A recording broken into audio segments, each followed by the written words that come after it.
So, Doctor, you mentioned there it is a big rivalry between the US and China, almost like the Cold War in many respects. But it's quite interesting that they've reached a framework. And even though they've done this, the Treasury Secretary, Scott Bessent, says China still hasn't brought the pace of rare earth magnet exports back up to the level that they were meant to be, the level we saw in April. So if that doesn't happen, what does it mean for the confirmation of the Geneva Agreement, which we saw both sides obviously sign?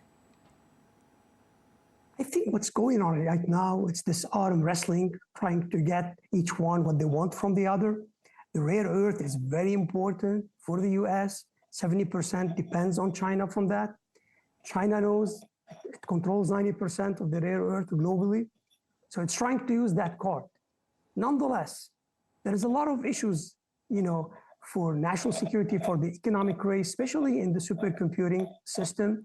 And when we are talking about AI supercomputing right now, we know that the US is building its target, $500 billion plus the 200 billion in Pentagon contracts for the AI defense.